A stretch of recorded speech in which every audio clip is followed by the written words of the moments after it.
Berdasarkan tartib Al-Quran, surah Al-A'la itu adalah surat yang ke-87 dengan jumlah ayat 19, jumlah kalimat 72, kemudian jumlah huruf 293. Adapun di antara keistimewaannya,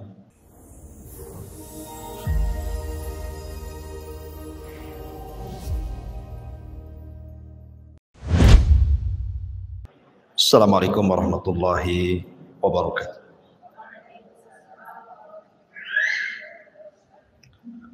Alhamdulillah wassalatu wassalamu ala Rasulillah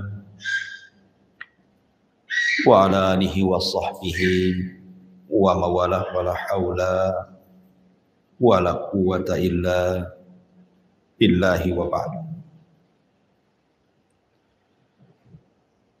Qala Allah azza wa jalla ya ayyuhalladzina amanu taqullaha haqqa tuqatih wa la tamutunna illa wa antum muslimun, amma ba'du. Kita lanjutkan kajian kita, masih membahas tafsir dari Juz Amma, dan pagi ini kita akan membahas surah Al-A'la, suratul A'la. Berdasarkan tartib Al-Quran, surah Al-A'la itu adalah surat yang ke-87 dengan jumlah ayat 19, jumlah kalimat 72, kemudian jumlah huruf 293.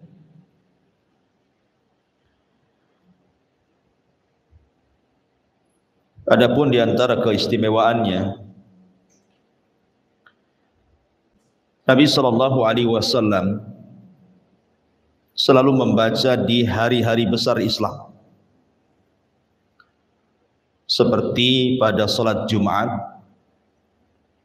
Nabi SAW terkadang membaca Sabbihisma rabbikal a'la dan juga hal ataka hadithul ghasyiyah. Kemudian juga dalam salat Idaini, dua Id baik Adha ataupun Idul Fitri juga sama. Terkadang beliau membaca Sabbihisma rabbikal a'la pada rakaat pertama, kemudian rakaat keduanya hal ataka hadithul ghasyiyah.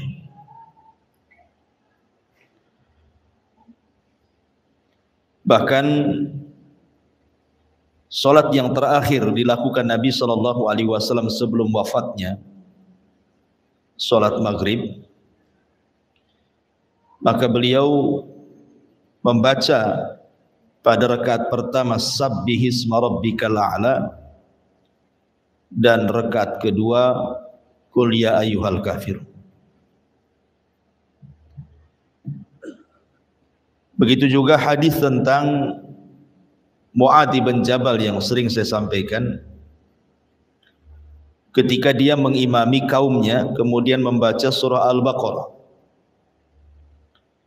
tiba-tiba salah satu makmumnya keluar karena kepanjangan, akhirnya melaksanakan sholat sendirian.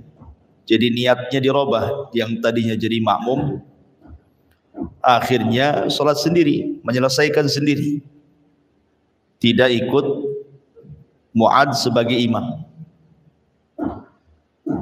Maksudnya Mu'adz tetap baca Al-Baqarah, tapi dia ruku sendiri gitu ya, kemudian sujud sendiri sampai selesai, kemudian pergi ya. Sehingga Mu'adz bin Jabal kemudian menganggap dia munafik karena dia menyelesaikan sholatnya sendiri tanpa mengikuti imamnya Mu'adz. Sampailah perkara ini kepada Nabi SAW. Kemudian yang disalahkan Mu'adz bukan orang yang ini, Kata Rasul, afattanu ya Mu'ad, Mu'ad, kau mau buat fitnah ya? Kalau engkau solat dan jadi imam itu tengok-tengok ke belakang. Boleh jadi di belakang itu ada orang yang punya hajat, ada orang yang enggak mampu karena sakit, dan begitu seterusnya. Kalau engkau solat, maka salah satunya surat yang dianjurkan Rasul, bacalah sabbihisma rabbikal a'la. Lah ketika itu Mu'ad sedang solat apa? Isya. Makanya disunahkan solat Isya itu salah satu surat yang dibaca adalah sabbihisma rabbikal a'la.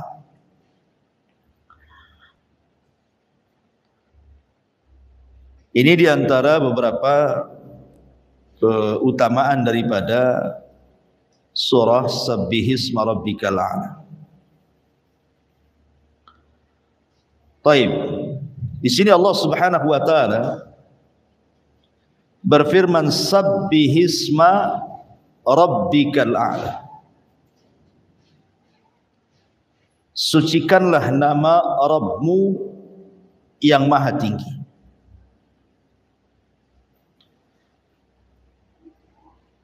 Kalimat sabbih, sabbih itu artinya kita disuruh oleh Allah Subhanahu wa taala untuk mensucikan Allah dari 3 perkara. Pertama, dari setiap kekurangan. Yang kedua, dari setiap cacat. Yang ketiga, dari kesyirikan. Jadi 3 perkara ini harus disucikan dari Allah. Bahwa nama dan sifat Allah Subhanahu wa taala itu tidak ada yang kurang. Semua sempurna. Kemudian yang kedua, nama dan sifat bagi Allah itu tidak ada yang cacat. Semua indah. Kemudian yang ketiga, kita disuruh membersihkan Allah dari segala sekutu. Allah Subhanahu wa taala tidak memiliki sekutu apapun dan siapapun. Allah adalah tunggal dan Dia esa. Sehingga ada kaidah para ulama, setiap sifat yang kurang bagi makhluk, maka sifat itu tidak layak diberikan kepada Sang Khalik pencipta. Semua sifat makhluk yang kurang, maka lebih tidak layak lagi kemudian kita sematkan dan kita sifatkan kepada Allah Subhanahu wa ta'ala. Walaupun ada beberapa sifat tertentu yang mungkin bagi makhluk itu kurang tetapi sempurna bagi Allah, tapi hanya beberapa sifat saja. Seperti contohnya Allah tidak tidur, ngantuk pun tidak, kan itu ya. Tapi bagi manusia, orang yang tidak tidur dan ngantuk itu tidak sempurna. Karena orang yang tidak bisa tidur dan tidak mengantuk itu berarti ada penyakit manusia.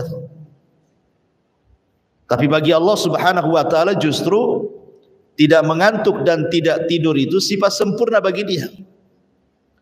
Makanya Allah mengatakan dalam ayat kursi kan jelas, Allah tidak tersifati sinatun wala naum, ngantuk ataupun tidur. Makanya ketika Nabi Musa alaihi salatu wassalam diperintahkan oleh Allah Subhanahu wa taala untuk berdiri, kemudian tangan kiri kanannya memegang mangkuk berisi air. Kemudian oleh Allah Subhanahu wa taala diwaktu sampai kapan Musa sanggup memegang 2 mangkuk yang berisi air itu sambil begini, ya, sambil begini. Dibiarin sama Allah. Akhirnya Musa ngantuk. Kemudian sempat terlintas tidur, akhirnya jatuhlah kedua mangkuk yang berisi air itu, kemudian pecah. Maka Allah mengatakan, ya Musa, kalau posisiku seperti kamu, mengantuk dan tidur, maka akan pecah langit bumi, seperti pecahnya piring atau mangkuk yang kau pegang itu. Sempat aja aku tidur atau ngantuk, habis ditabrakan semua galaksi-galaksi ini. Artinya di sini bahwa Allah Subhanahu wa taala betul-betul harus disucikan dari segala perkara-perkara yang kurang bagi Allah, yang cacat bagi Allah, ataupun dari kesyirikan kepada Allah Subhanahu wa taala. Karena kalau kita melihat agama-agama di luar daripada Islam, mereka kemudian membuat sifat-sifat bagi Allah yang tidak sempurna. Contoh umpamanya orang-orang Yahudi menganggap bahwa Uzair itu anak Tuhan, seolah-olah Tuhan itu beranak. Ya kan itu ya. Kemudian Nasrani juga begitu, sama mengatakan Al-Masih Isa bin Maryam itu anak Tuhan, bahkan lebih parah lagi mengatakan Isa itu adalah Tuhan. Karena Allah mengatakan laqad kafara alladziina qalu innallaha huwa al-masih ibnu Maryam. Sungguh telah kafir, kata Allah, orang yang mengatakan Tuhan itu Isa bin Maryam. Semana Isa bin Maryam jadi Tuhan gitu ya. Atau mungkin Tuhan berada di dalam Isa bin Maryam. Maka ini kan sifat-sifat yang kurang bagi Allah. Tidak boleh kita sematkan kepada Allah Subhanahu wa taala sifat-sifat yang seperti ini.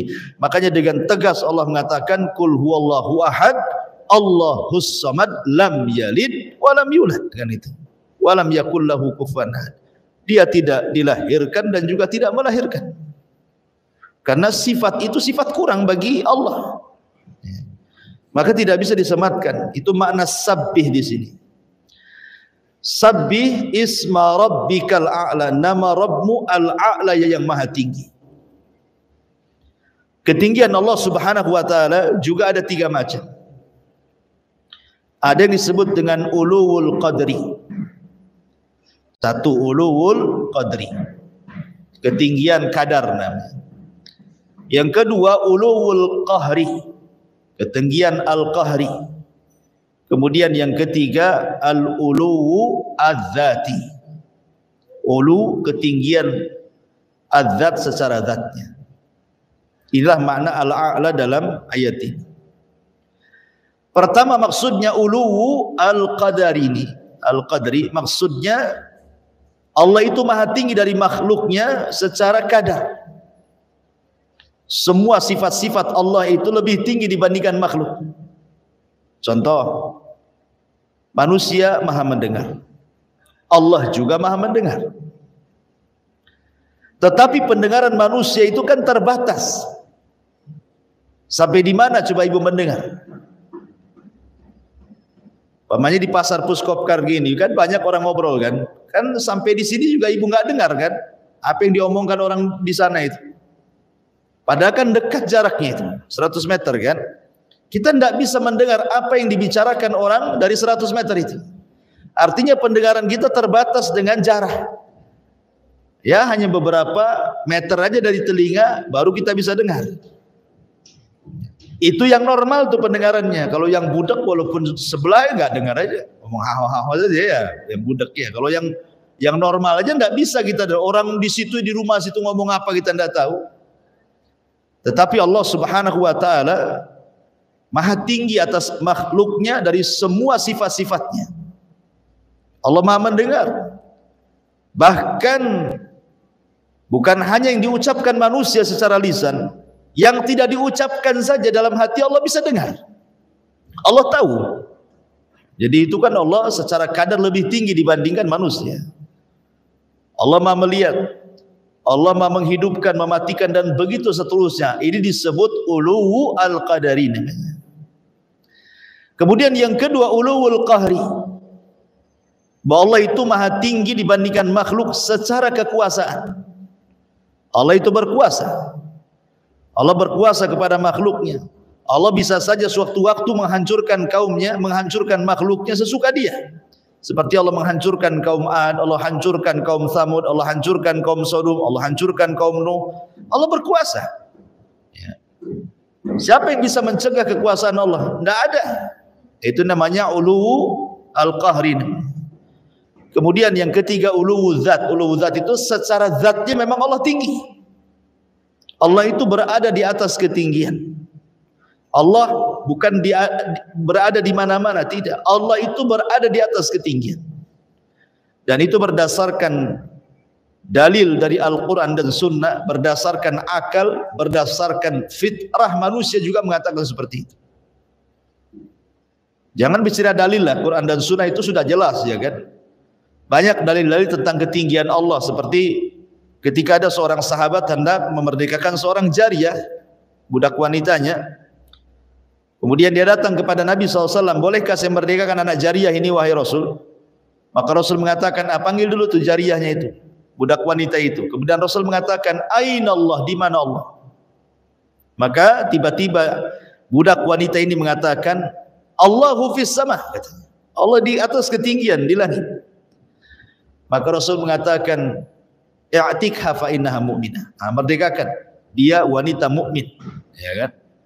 Nah, wanita ini mengatakan dia di langit, kan itu menunjukkan bahwa fitrahnya bicara tuh. Kita lihat saja orang-orang yang berdoa kemana mengarahkan tangan dan wajah? Ke langit. Ya, kalau berdoa itu kan ke langit, telapak tangannya kan ke langit begini kan. Karena memang secara fitrah manusia, memang Allah itu berada di atas ketinggian. Bahkan orang awam yang belum terkontaminasi paham-paham macam-macam kan, kalau ditanya kapan lu kawin, terserah yang di atas lah kan itu. Terserah yang di atas, ya, bukan terserah yang di mana-mana gitu. Apalagi terserah yang di bawah di mana kan itu. Ya terserah yang di atas lah. Maknanya ketika dia bicara terserah yang di atas itu meyakini secara fitrahnya bahwa Allah itu berada di atas ketinggian. Nah, ini disebut uluwul dzat namanya, bahwa Allah itu lebih tinggi di atas makhluk. Masyarul muslimat yang dimuliakan Allah Azza wa Jalla, itulah makna sabbihisma rabbikal a'la. Kemudian Allah mengatakan alladzi khalaqa fasawwa. Maksudnya Allah Subhanahu wa taala menciptakan segala sesuatu. Jadi yang menciptakan segala sesuatu ini adalah Allah. Baik langit, bumi, isi keduanya, itu semua Allah ciptakan.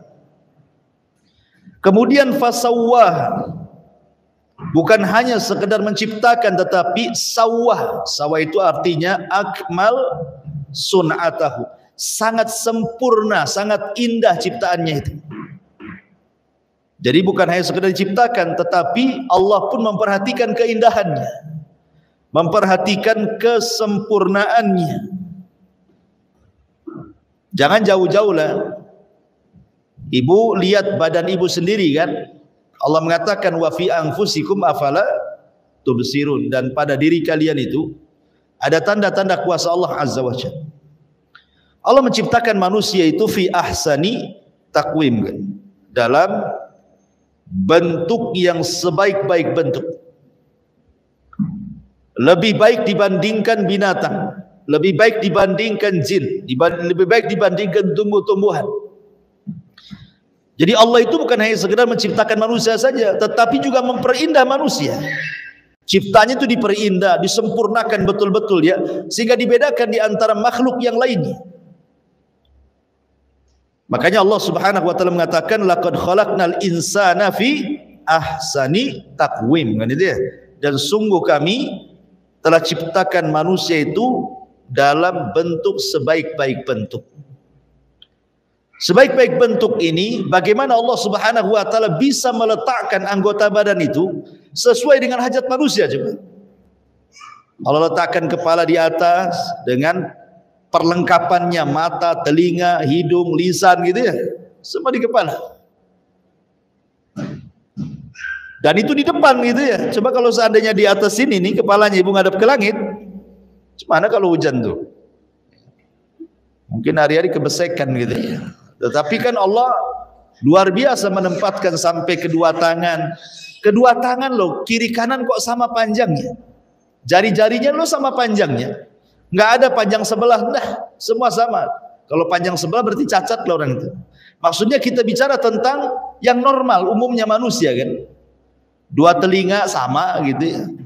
Baik dari segi bentuk ataupun pendengaran. Sama itu.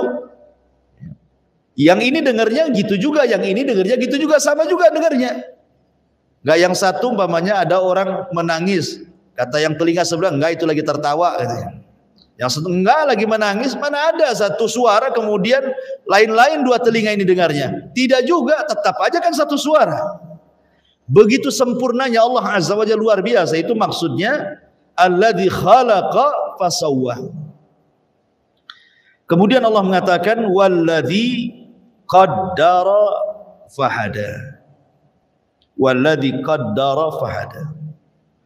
Maksudnya walladzi qaddara likulli makhluqin wadhifatahu wa ghayatahu fahadahu ila ma khalaqa li ajlihi wa alhamahu ghayata wujudihi wa qaddara lahu ma yuslihuhu muddata baqaihi wa hadahu ilaihi aidan.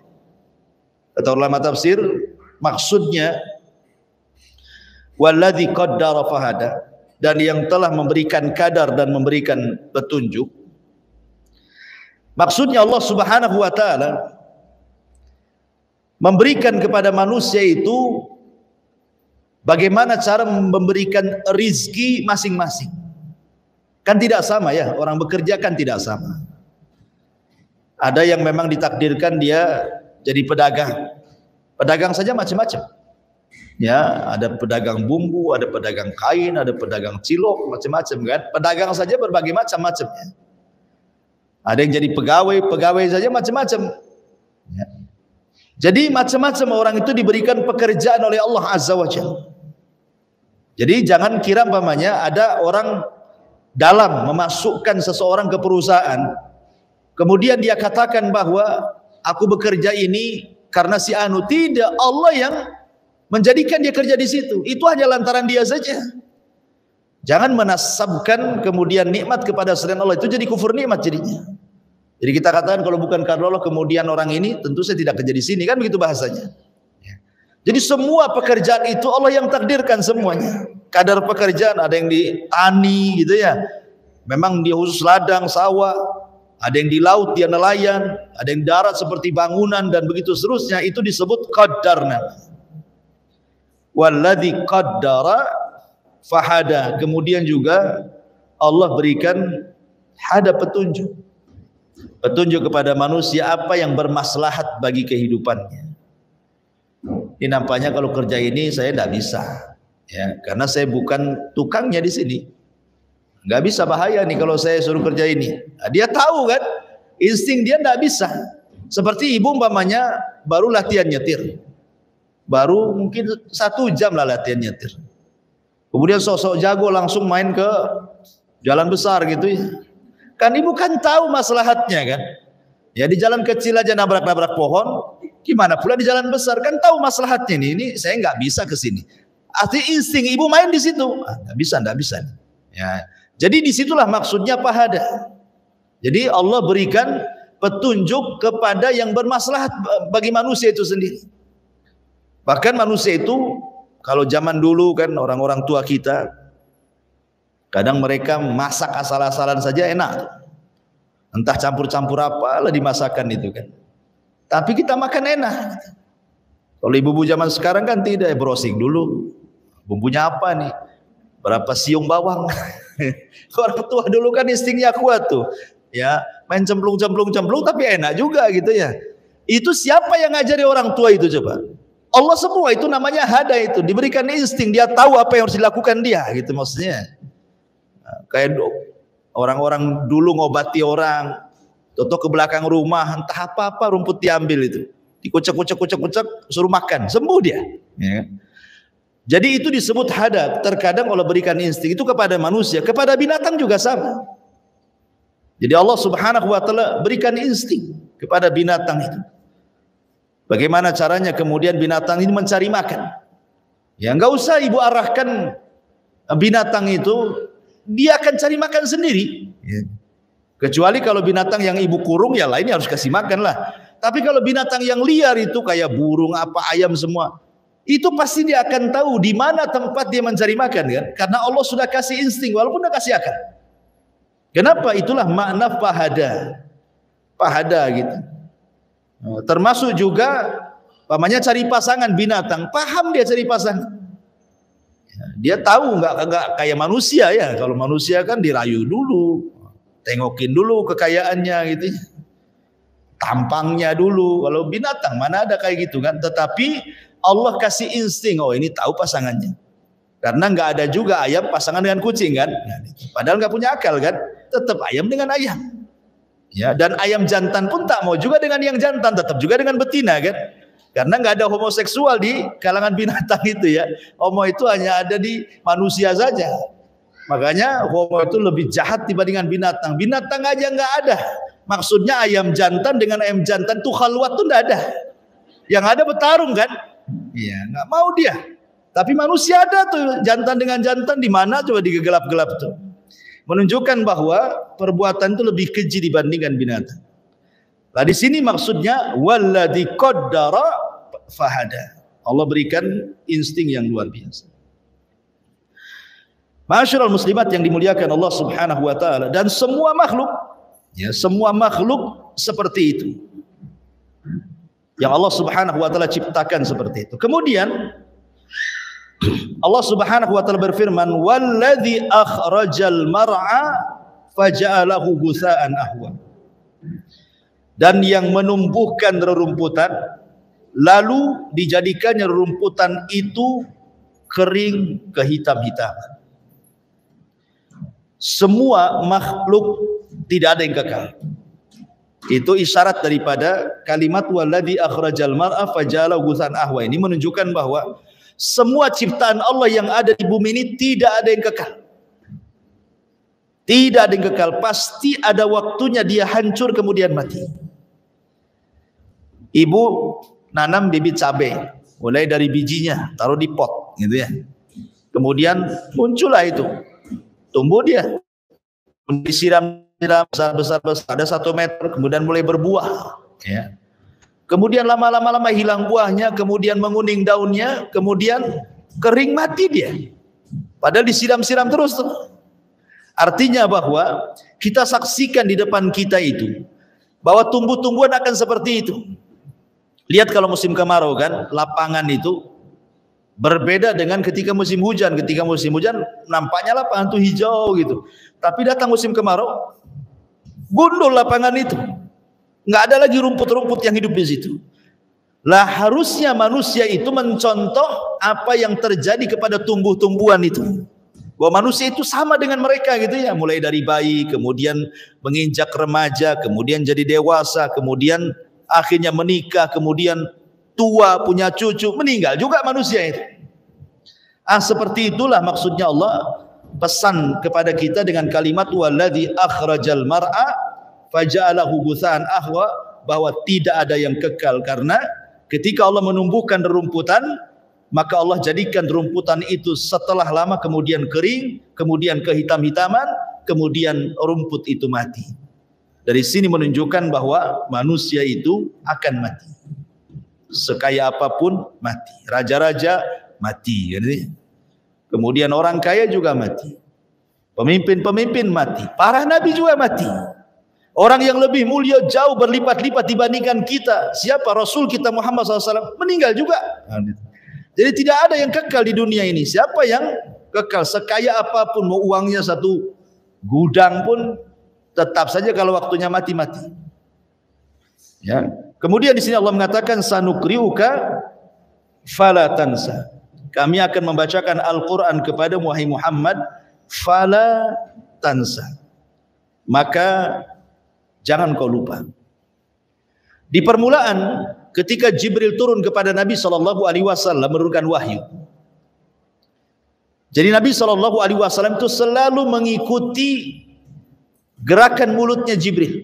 Jadi kalau Jibril menyampaikan wahyu sama Rasul langsung diulang-ulang, takut lupa. Ya.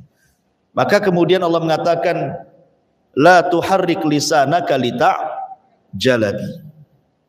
Kamu jangan tergesa-gesa seperti itu. Tidak perlu. Kamu dengarkan saja.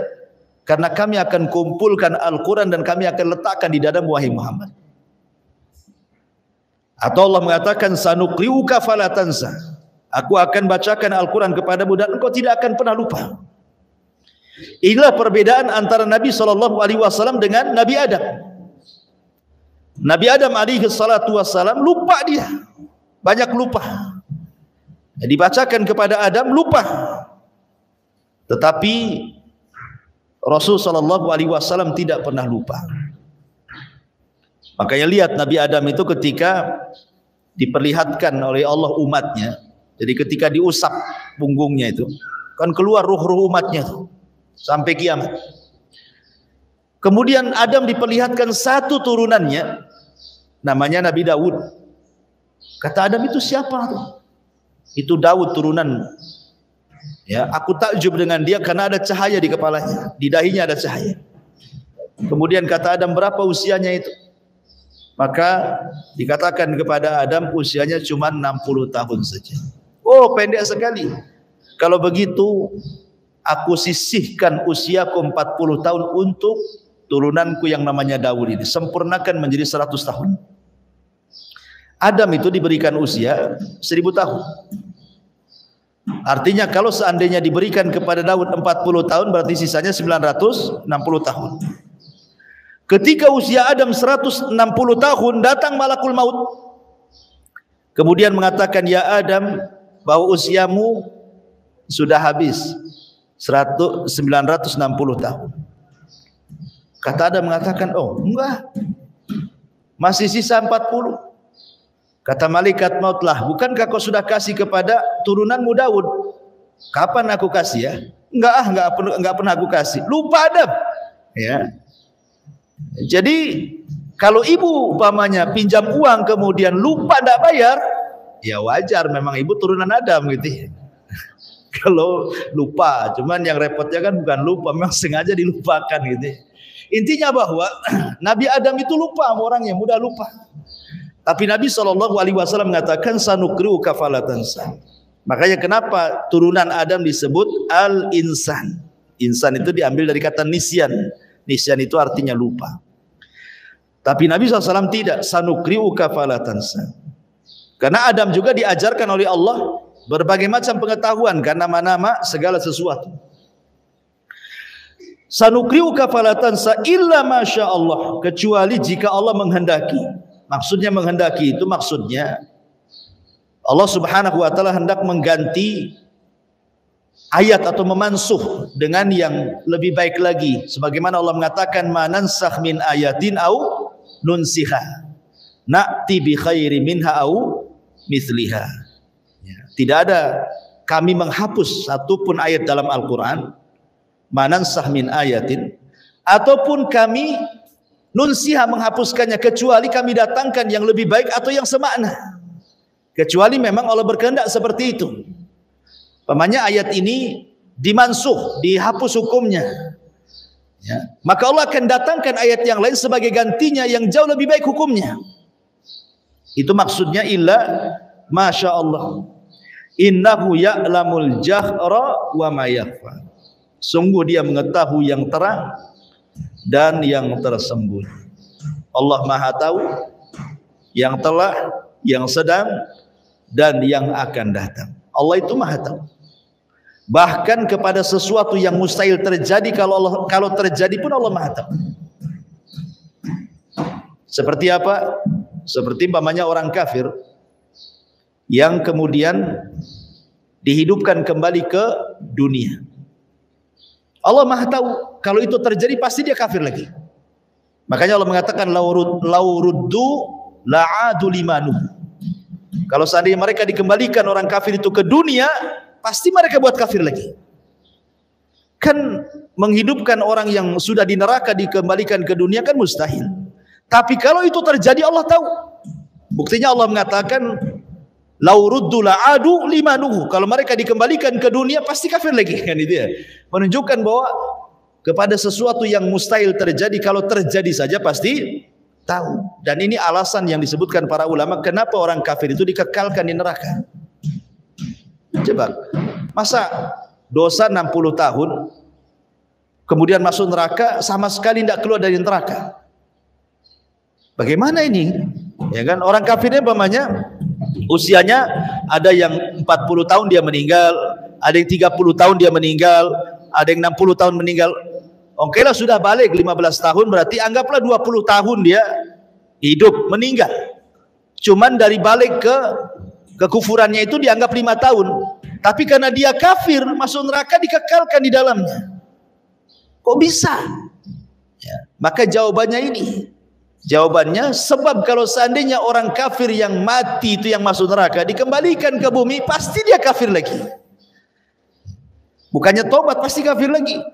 Maka sebab itulah kenapa orang kafir dikekalkan gitu maksudnya. Dan Allah yang mengatakan la uruddu la'adu limanu, kalau mereka dikembalikan pasti mereka akan kembali kepada kekufuran. Jadi Allah itu Maha tahu yang telah, yang sedang dan yang akan datang, atau kepada sesuatu yang mustahil terjadi. Kalau terjadi Allah Maha tahu. Allah Maha tahu yang terang, Allah Maha tahu yang tersembunyi, bahkan yang ada di dada setiap manusia Allah tahu. Bahkan di kegelapan malam, daun yang jatuh itu Allah Maha tahu berapa yang jatuh, jam berapa, detik berapa, Allah Maha tahu semuanya. Jadi Allah itu Maha tahu, ya'lamul jahra wa ma yakhfa. Kemudian Allah mengatakan wa nuyassiruka lil yusra, dan kami akan memudahkan bagimu ke jalan kemudahan. Maksudnya syariat-syariat yang Allah Subhanahu wa taala berikan kepada agama kita, agama Islam yang dibawa Rasul itu adalah syariat yang mudah. Syariat yang mudah sekali. Jangan mempersulit, karena Islam itu syariat mudah. Kata Nabi, yassiru wala tu'assiru, mudahkan, jangan kau persulit. Inna dina indallahi yusrun, agama di sisi Allah itu sangat mudah. Mana yang tidak ada kemudahan dalam Islam, coba Bu? Umpamanya nih, orang tidak sanggup haji, karena haji itu kan harus ada 2 kemampuan. Satu, secara finansial mungkin punya harta banyak, yang kedua secara kesehatan. Tapi kalau seandainya dia tidak sanggup dua-duanya, apa kemudian tetap diwajibkan haji? Kan enggak juga. Gugur kewajiban haji bagi dia. Jangankan dua-duanya tidak sanggup, satu saja tidak sanggup, gugur. Pamannya uangnya 1 gudang, uang semua, tidur dengan uang dia. Tapi dia setruk, gimana hajinya? Tak mungkin kemudian kita bawa setruk-setruk ke sana, matilah sampai di sana. Artinya walaupun punya uang, setruk, tidak bisa haji dia. Atau sehat, Masya Allah sehat, ya, tapi pengangguran, banyak hutang, gimana mau haji? Itu bayar hutangnya nggak bisa. Dan tidak mungkin pula jalan kaki dari sini kan. Jadi dari sini menunjukkan bahwa ini mudah semua. Kalau memang tidak sanggup, gugur. Ada yang sifatnya itu dimudahkan dengan cara digugurkan kewajibannya. Ada yang sifatnya diganti. Contoh nih, mau wudhu tak ada air gitu ya, ganti tayamum. Ada yang sifatnya diganti. Cari-cari nggak ada air, cuman nih ya, mau beli aqua pula tak ada duit gitu ya. Ya sudahlah, tayamum saja. Jadi ada yang sifat kemudahannya itu Allah ganti. Atau ada yang sifat kemudahannya itu Allah Subhanahu wa taala suruh kurangi. Pamannya ibu ketika safar, ya masyaqqah, banyak keberatan, ya sudahlah, Allah Subhanahu wa taala berikan keringanan, sholatnya dari 4 rakaat jadi 2 rakaat. Allah kurangi itu. Dari 4 jadi 2. Kan enak jadinya ya. Kemudian bisa dikosor lagi. Sudah duhur 2 rakaat, asar 2 rakaat, dikosor jamak, dua-duanya boleh ketika safar. Itu semua kemudahan. Bahkan ada yang kemudian seseorang kalau lagi puasa kemudian safar tidak sanggup, boleh batal puasanya. Wanita hamil, wanita menyusui ketika puasa boleh dia tidak puasa, tetapi diqadha gitu ya. Kalau orang tua tidak sanggup puasa kan nggak bisa dia puasa, suruh bayar fidyah gitu ya. Jadi Islam itu semua mudah, tidak ada yang sulit. Yang sulit itu kita, bukan Islamnya. Ya, kitanya yang malas sholat jadi sulit jadinya. Kalau kita amalkan tidak ada yang sulit bagi Islam itu. Makanya jelaskan kepada Islam itu, kepada orang lain tentang Islam itu dari sisi kemudahan. Saya pernah berdakwah di Anambas, Bu. Di Anambas itu ada masjid khusus, Masjid Kuning, itu khusus mu'alaf, yang bangun pun orang-orang mu'alaf di situ. Jadi saya pernah dakwah di masjid itu, tuh para mu'alaf banyak di situ. Dia cerita, Ustaz, sebenarnya banyak loh kawan-kawan saya yang mau masuk Islam itu. Jadi saya tanya, kenapa mereka tidak masuk Islam seperti bapak-bapak? Kendalanya cuma satu, Ustaz, katanya. Mereka takut sunat, katanya. Mereka takut sunat, nggak mau masuk Islam. Kesannya itu maksudnya Ya, kesannya itu bahwa syarat masuk Islam itu harus sunat, kan begitu artinya kan? Harusnya kan masuk aja dulu. Suruh syahadat dulu. Jangan suruh sunat dulu. Ya, suruh syahadat dulu. Habis syahadat nanti betul-betul dapat hidayah hatinya, nanti dia tidak akan takut lagi. Kalau sudah sadar kan dia hilang takutnya, karena memang itu kewajiban disunat untuk syarat sahnya sholat, biar tidak membawa najis kan gitu ya. Tapi pertama kali jangan disinggung itu. Kalau memang mereka takut di situ, jangan disinggung di situ dulu kan gitu. Nah, makanya Rasul mengatakan yassiru wala tu'assiru, basyiru wala tunafiru. Kata Nabi kepada Mu'ad ketika mengirim ke Yaman, kamu Mu'ad kalau di Yaman berdakwah, mudahkan, jangan kau persulit, kasih kabar gembira, jangan kau buat lari. Nah gitu maksudnya. Dalam berdakwah saja, wa nuyassiruka lil yusra, dan kami akan memudahkan bagimu ke jalan kemudahan. Fadzakir in nafa'atiz dzikra. Oleh sebab itu berikanlah peringatan, karena peringatan itu bermanfaat. Ada dua penafsiran. Maksudnya apa? Fadzakir in nafa'atiz dzikra. Maksudnya adalah berilah peringatan sekiranya dengan memberi peringatan ada manfaatnya, sampaikan. Ini satu penafsiran. Jadi maksudnya begini Bu, umpamanya ibu punya saudara, tahu ini sudah sering dinasihati, tapi tidak pernah mengambil manfaat dari nasihat kita. Tidak perlu dinasihati lagi lah, karena saya sudah tahu itu. Kalau saya nasihati memang nggak ada manfaatnya. Itu makna penafsiran yang pertama. Jadi berilah peringatan, jikalau menurut ibu memberikan peringatan kepada dia ada manfaatnya, lakukan. Kalau tidak ada manfaatnya, tidak usah. Ya, buat sariawan aja capek-capek. Ini satu penafsiran. Penafsiran yang kedua, fadzakir in nafa'atiz dzikra, maksudnya berilah peringatan karena setiap peringatan itu pasti ada manfaatnya. Mau nerima nggak nerima, kasih peringatan, pasti ada manfaatnya. Mungkin tidak manfaat bagi dia, manfaat di sekitarnya. Tidak manfaat di sekitarnya, manfaat juga kepada kita, dapat pahala kan?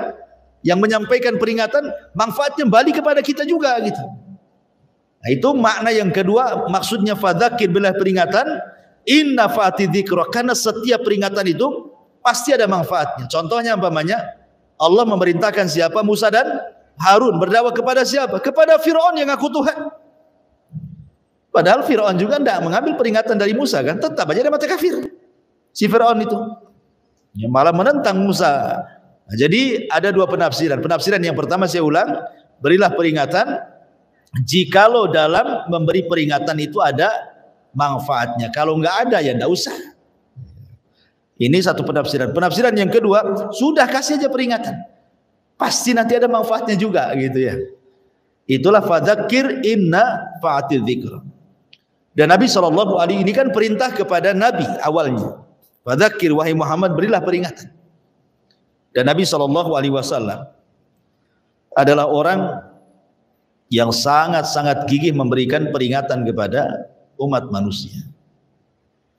Kita lihat bagaimana Nabi SAW berdakwah di kota Mekah itu 13 tahun kan, dengan berbagai macam rintangan dan tantangan. Kalau mungkin kita di posisi Nabi, nggak ada yang bisa kuat. Tidak ada yang kuat seperti Nabi.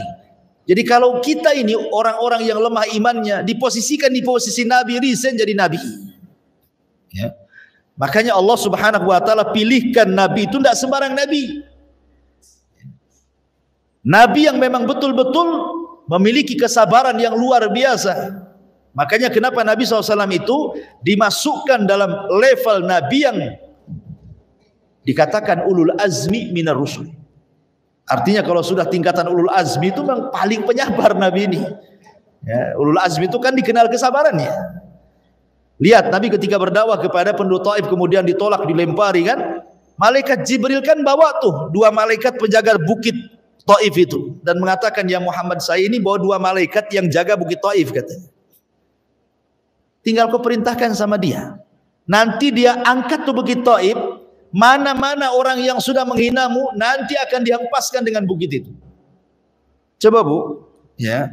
Kalau ibu di posisi Nabi yang disakiti, paling jawabannya ialah hempaskan aja lah. Kurang ajar pula kan gitu. Sakit hati juga saya di sana. itu kalau kita kan. Tapi Nabi mengatakan jangan. Tidak perlu. Kata Nabi SAW, Allahumma hdi biqaumin fa innahum la ya'lamun. Tidak perlu. Ya Allah berikan hidayah saja kepada mereka. Mereka itu melakukan kekerasan kepadaku karena nggak tahu saja siapa saya. Kalau mereka tahu saya Nabi, tidak mungkinlah mereka melakukan seperti ini. Ya, kemudian Rasul mengatakan, boleh jadi kalaupun mereka hari ini kufur, anak-anak mereka ada yang beriman kepada Allah. Jadi Nabi SAW tidak melihat generasi sekarang. Sebab kalau seandainya kemudian Rasul mengatakan kepada malaikat bukit itu, timpakan saja mati semuanya, nggak ada turunannya. Tapi dengan Nabi SAW mendoakan mereka, boleh jadi bapaknya nggak ada yang beriman, tapi saya berharap anak-anaknya ada yang menyembah Allah. Jadi Nabi melihat panjang ke depan gitu ya, panjang ke depan. Ya, makanya orang-orang tua zaman sekarang kan lihat seperti itu juga kan, ada yang mungkin orang tuanya garong itu, maling ya, jahat, tapi kan dia berpikir janganlah anak saya seperti diri saya kan itu. Tetap saja dia disekolahkan, disuruh ngaji. Ibunya, padahal ibunya masih pakai rok mini, ngantar anaknya ke pengajian Nurul Hidayah kan, nggak boleh jadi. Nah, yang seperti itu enggak apa-apa, biarin aja. Nanti anaknya didoktrin tuh, nanti anaknya dakwah ibunya kan. Kalau kita tidak bisa secara langsung, secara lisan, anaknya aja kita jadikan alat nih. Doktrin anaknya. Jangan pula anaknya diarahkan, bilang ya sama ibumu, bukan begitu.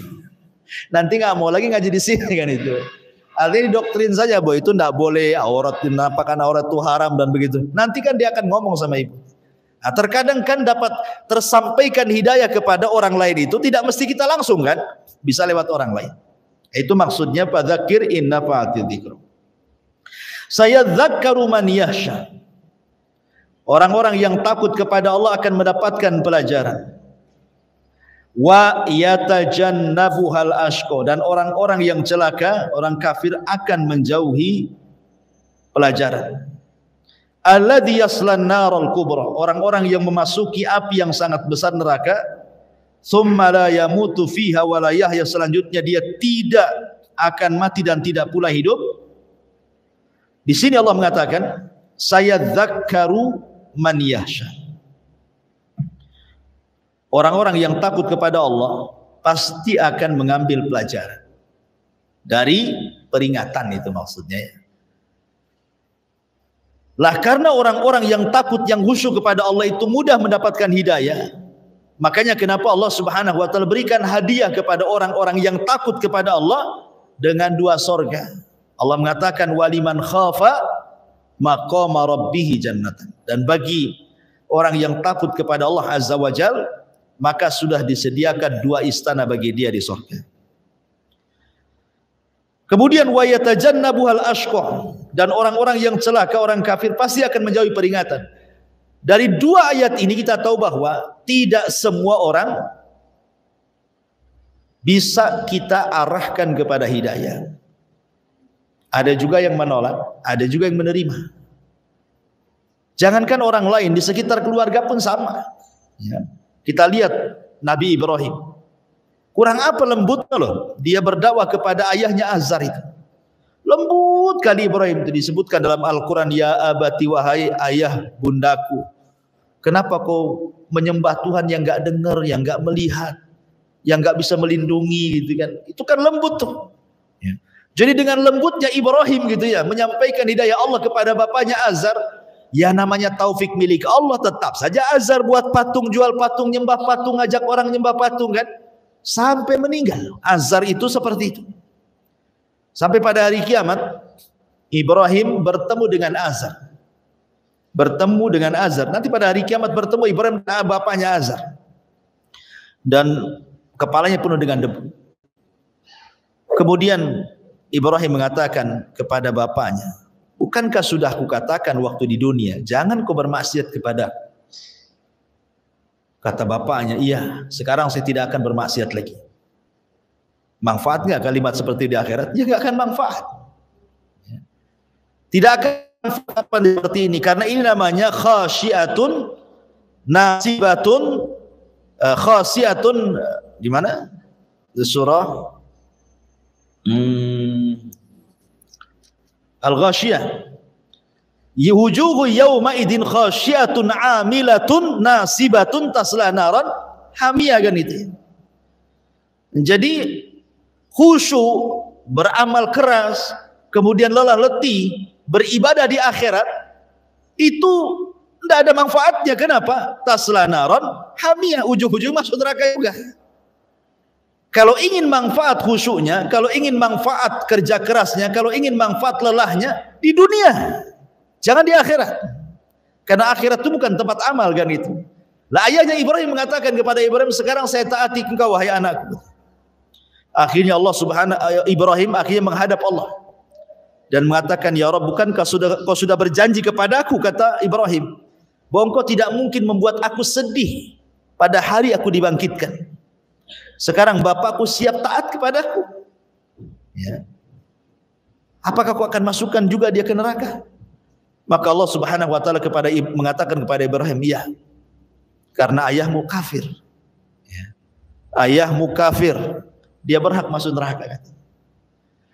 Nah, dari sini ma'asyiral muslimat yang dimuliakan Allah Azza wa Jalla, nabi mana lagi yang lebih mulia dibandingkan Ibrahim?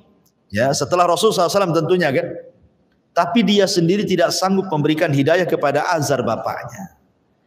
Menunjukkan bahwa hidayah taufik itu milik Allah. Jadi ibu itu berdakwah itu gunanya apa? Gunanya menyampaikan hidayah Allah kepada manusia yang disebut dengan hidayatul irsyad namanya, ya. Hidayatul irsyad itu artinya hidayah penyampaian. Kita ini hanya menyampaikan pengetahuan. Ini benar, ini salah. Ini taat, ini maksiat. Ini tauhid, ini syirik. Ini yang sunnah, ini yang enggak. Ini yang jelek, ini yang bagus. Itu namanya hidayatul irsyad, menyampaikan ilmu. Soal orang itu kemudian mengamalkan ilmu yang kita sampaikan, maka itu urusan dia dengan Allah, ya. Dari sini menunjukkan bahwa hidayah ada dua, ada hidayatul ilmi, ada hidayatul amali, gitu, ya. Hidayatul ilmi, hidayah pengetahuan, itu disebut hidayatul irsyad. Hidayatul amali itu disebut hidayatul taufik, itu urusan Allah. Ya, jadi kalau pengetahuan kan semua orang bisa menyampaikan pengetahuan, kan. Ibu saja umpamanya habis ngaji dari sini, bisalah apa yang ibu dengar di sini bisa disampaikan di luar, kan, pengetahuan. Itu disebut hidayah al-irsyad.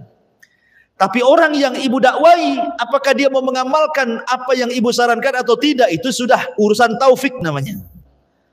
Urusan taufik berarti urusan Allah. Kesadaran itu urusan Allah. Makanya di sini Allah Subhanahu wa taala membagi, ada orang yang takut kepada Allah, dia terimalah peringatan itu. Tapi ada orang yang celaka, dia tolak pula peringatan itu. Begitulah liku-liku orang dakwah.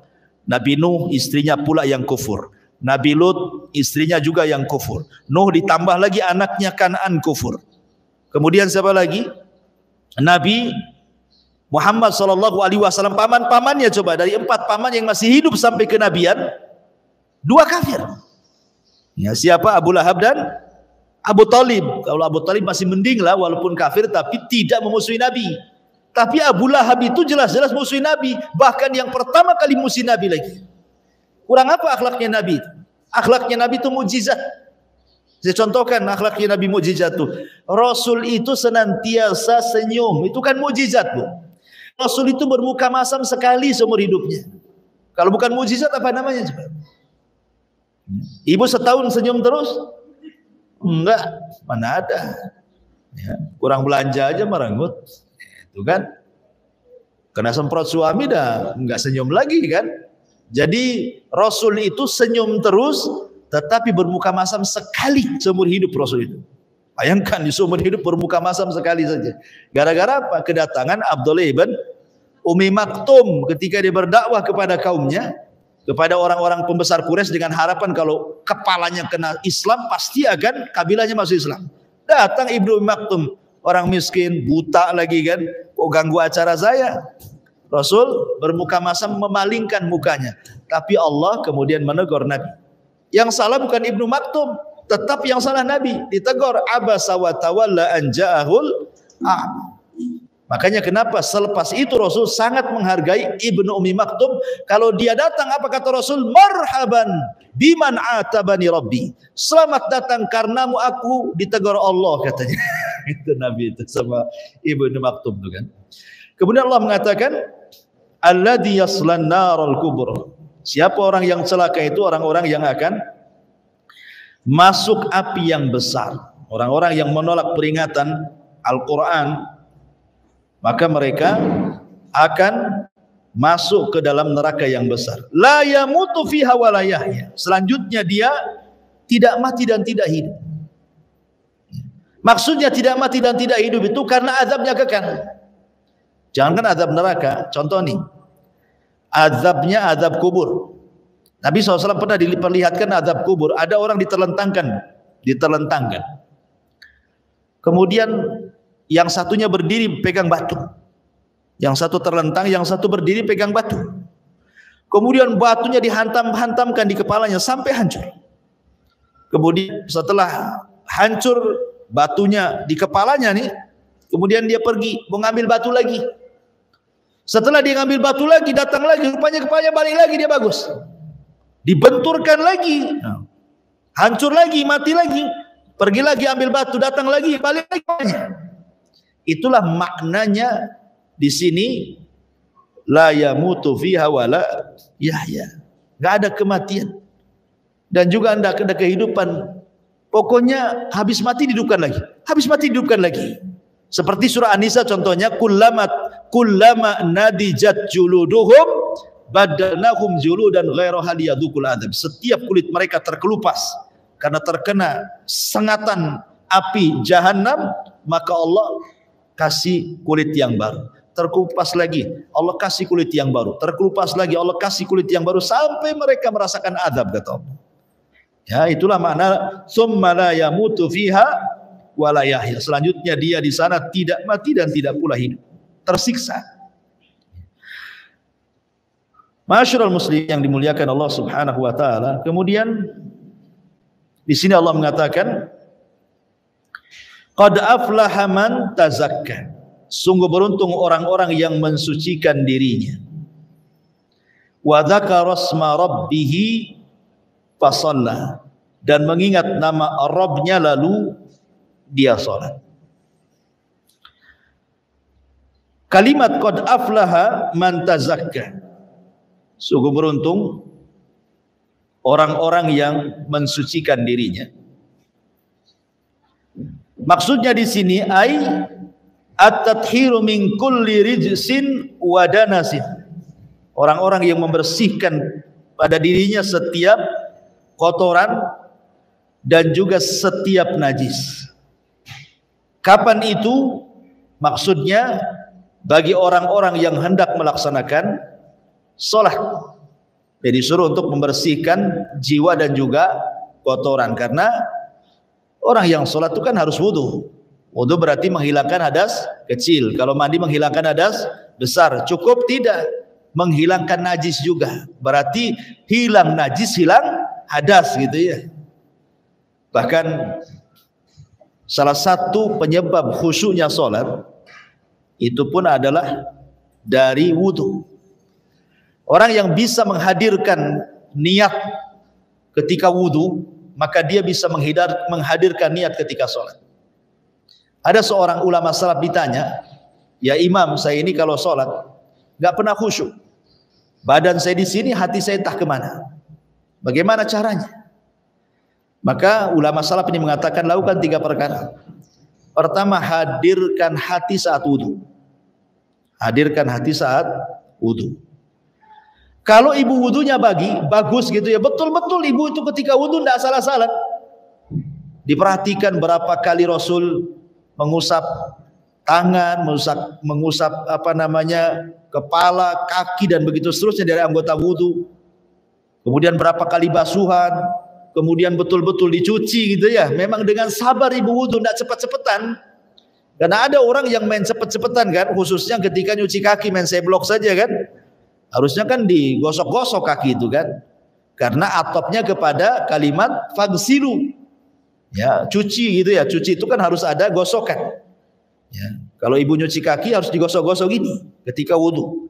Sebab kalau main dicuci pakai umpamanya ini ciduk, main diguyur gitu kakinya, itu bukan mencuci bu, karena tidak ada gosokan di situ. Harus digosok. Nah, sampai di sela-selanya sini, gitu ya. Jadi orang yang bisa menghadirkan saat wudu, maksudnya hatinya sehingga betul-betul dia wudunya seperti wudu Nabi, sabar dia berwudu. Maka kalau dia bisa sabar ketika wudu dan bisa menghadirkan hati di situ, maka dia akan bisa sabar dan bisa menghadirkan hati saat sholat. Kenapa? Karena ketika wudu saja kesalahan ibu itu sudah rontok di situ. Kan setiap tetesan air wudu kan menghilangkan kesalahan tuh. Jadi belum masuk sholat baru wudu aja udah rontok kesalahan dia. Sehingga ketika masuk sholat, nah minimal kesalahannya sebagian besar sudah hilang. Masuk sholat makin khusyuk dia. Ini satu. Yang kedua, hadirkan dalam sholat itu seolah-olah kita berdialog dengan Allah, seolah-olah menghadap Allah, seolah-olah melihat Allah. Ini yang sebagaimana Allah mengatakan dalam Al-Quran, wa innaha lakabiratun illa alal khashiin alladzina yadhunnuna annahum mulaqu rabbihim. Sesungguhnya sholat itu sangat berat kecuali bagi orang-orang yang khusyuk. Siapa orang yang khusyuk itu? Orang-orang yang yakin bahwa dia sedang berjumpa dengan Allah. Berarti yang kedua, tanamkan hati dalam sholat seolah-olah kita sedang berjumpa dengan Allah. Nah, itu ya. Kemudian yang ketiga, ayat selanjutnya, wa innakum ilaihi raji'un, dan bahwa engkau akan kembali kepada Allah seolah-olah ini sholat terakhir besok mati. Nah gitu ya. Kira-kira bu, kalau seandainya ibu kata dokter besok mati, jangan ibu lah, nanti ya pula orang lain ya kan. Pokoknya ada diponis seperti itu, pasti ibu kan satu hari itu akan ibadah tuh, supaya kalau besok mati betul-betul husnul khotimah kan begitu ya. Nah, jadi tanamkan seolah-olah ini sholat terakhir saya. Maka kata ulama salaf ini, kalau tiga perkara tertanam pada orang, pasti dia khusus sholatnya.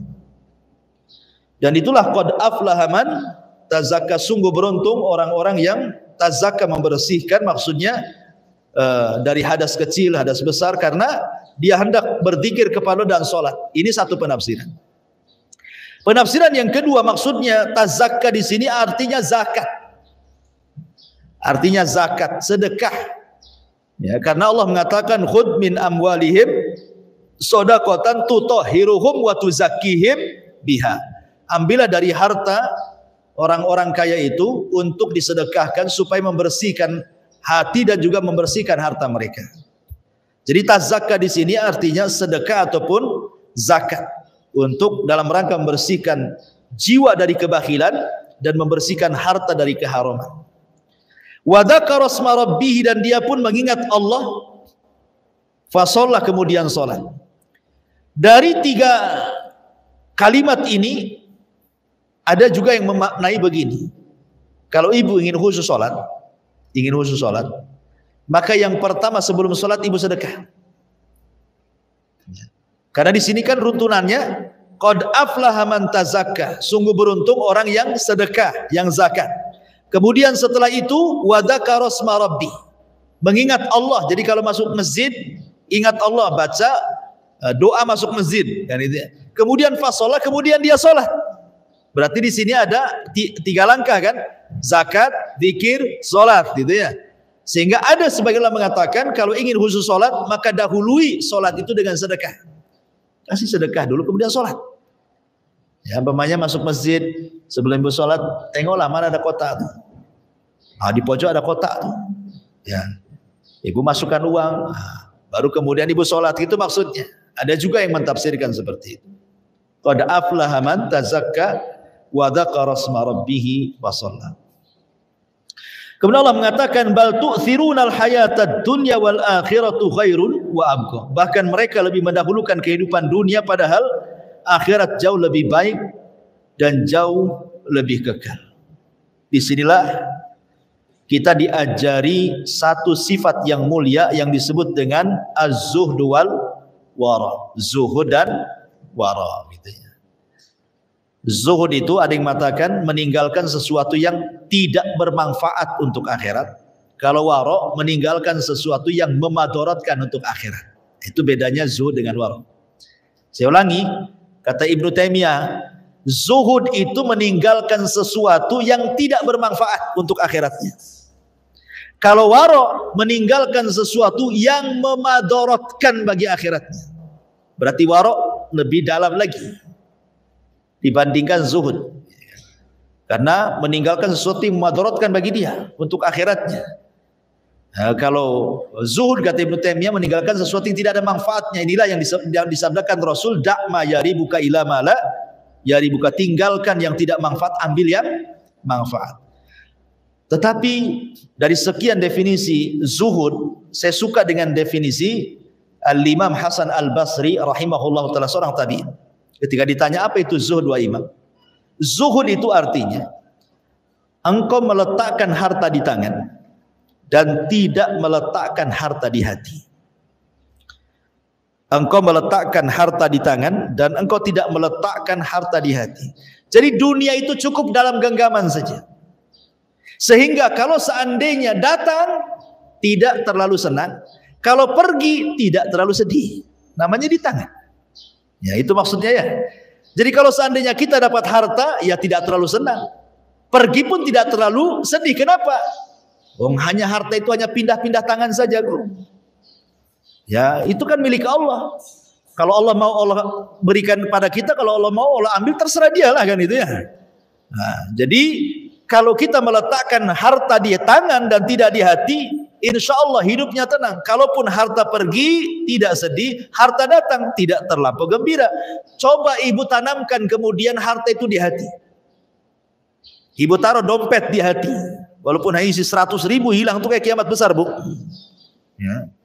Kenapa? Karena hati ini kan memikirkan sesuatu kan, terpikir, terasa gitu ya.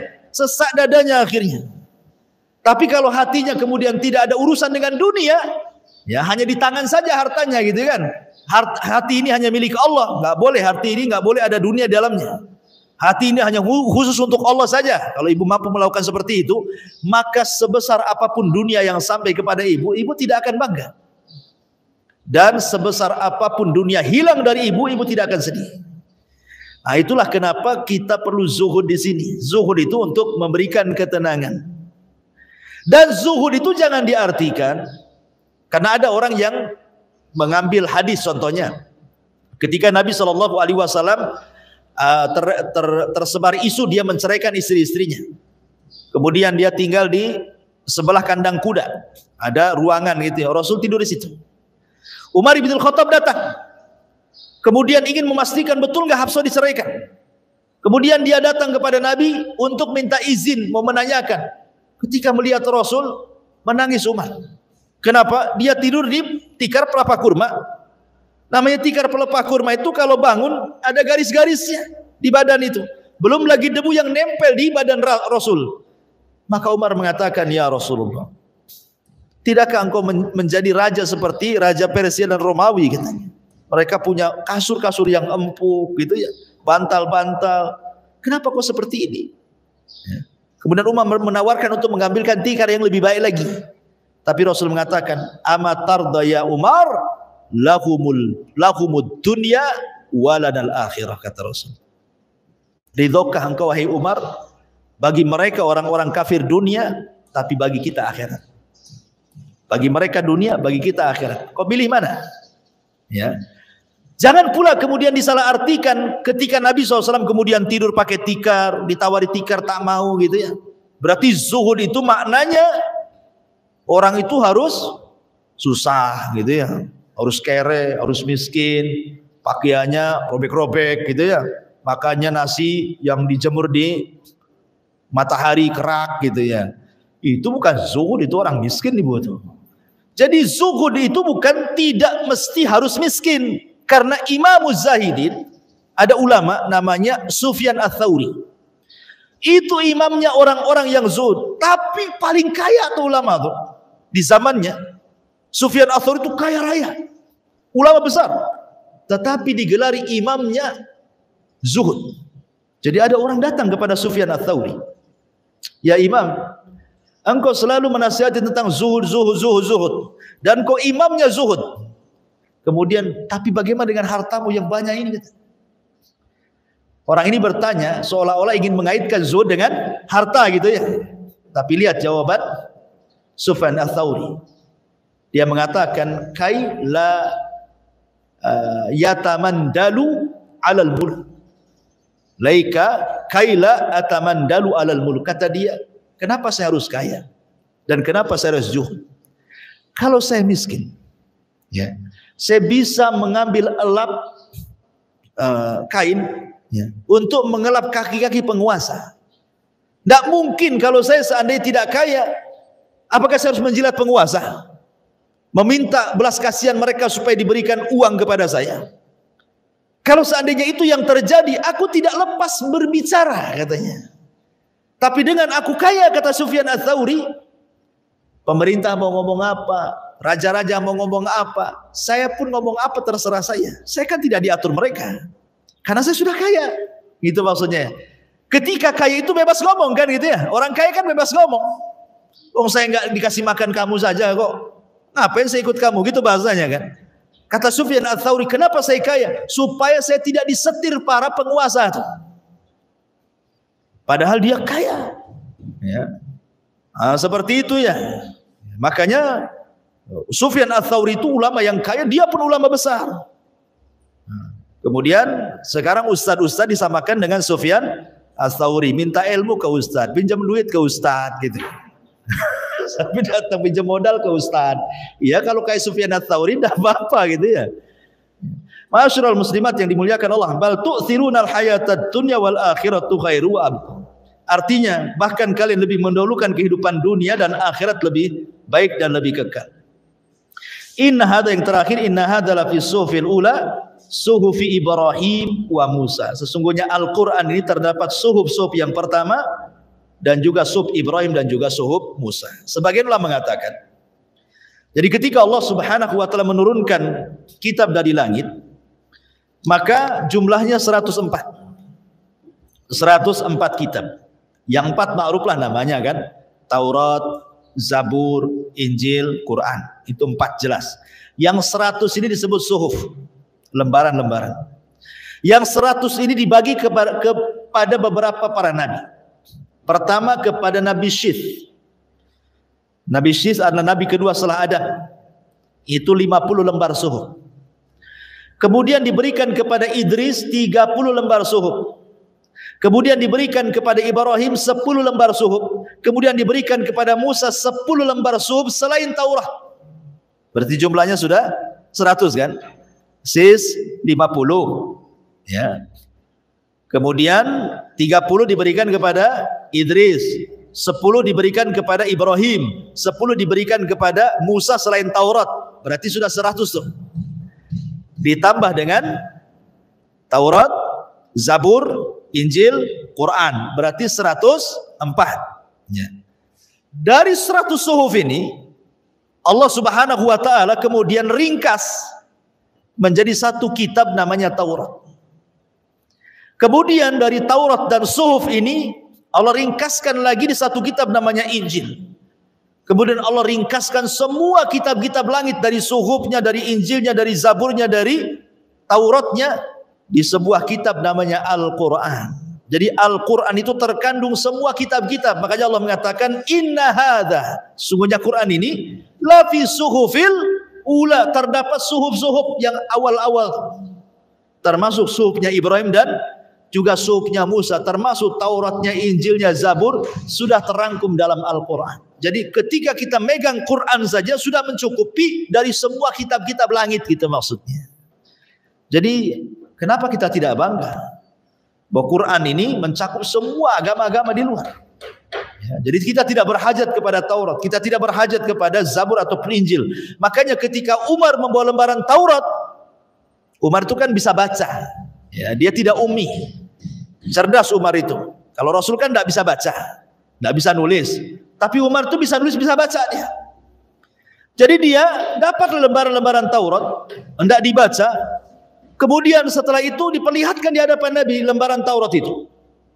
Kemudian kata Rasul, itu apa wahai Umar? Kata Umar, ini lembaran Taurat. Maka Rasul mengatakan, lemparkan lembaran Taurat itu, buang. Amutahawikun anta ya Ibnal Khattab. Apakah kau sudah bingung wahai Ibnal Khattab, maksudnya Umar? Qad taraktukum 'alal bayda lailuha kanahariya. Aku tinggalkan lo Islam terang benderang, di mana malamnya seperti siangnya. Masih kurang juga kau mau baca Taurat. Jadi kita tidak berhajat mau baca-baca kitab-kitab di luar itu, kecuali hanya untuk sekedar untuk membantah. Bolehlah. Ya, kalau untuk pengetahuan tidak perlu. Tidak perlu. Yang ada saja Quran dan Sunnah belum kita kuasai kok sudah hebat kali mau baca Taurat, Zabur dan Injil. Ini mau apa nih? Pelajari agamanya dulu dengan benar gitu ya, dengan sangat mungkin. Baru kalaupun untuk sebagai pengetahuan membaca ajaran di luar itu hanya sekedar untuk meyakinkan kita saja kepada agama kita. Tapi itu pun tidak perlu sebenarnya. Karena takutnya kena syubhat gitu maksudnya. Akhirnya membenarkan pula ajaran di luar daripada Islam. Wallahu alam, ini yang bisa sampaikan. Tapi sebelum saya tutup silakan kalau ingin bertanya. Ya.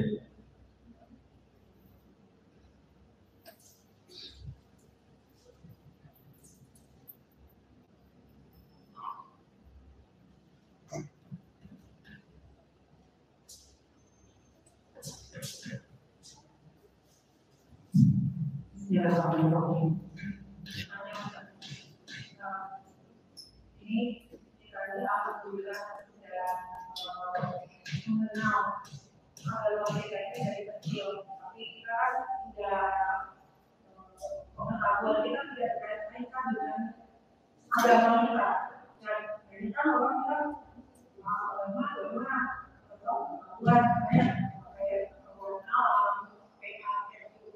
berarti orang pelajari apa yang sekarang dari sungguh ternyata semuanya itu ada kaitannya dengan yang kata saya ilmu fisika, ilmu kimia, ilmu biologi semuanya itu ada tapi masih banyak orang tidak terima dan diri kita sendiri kan Allah sudah menunjukkan semuanya manusia sebagai manusia ada yang ternyata jangan dikait-kaitkan sebenarnya itu sekuler Bu namanya Bu. Itu paham sekuler. Iya, paham sekuler itu mau memisahkan urusan dunia dengan agama. Itu kan maksudnya gitu kan. Dia mau memisahkan perkara dunia. Kalau bisa ya agama-agama di masjid lah kalau agama itu. Ya, agama itu di majelis taklim, di masjid. Ya. Jadi memang begitu, itu sekuler namanya. Pemahaman sekuler seperti itu.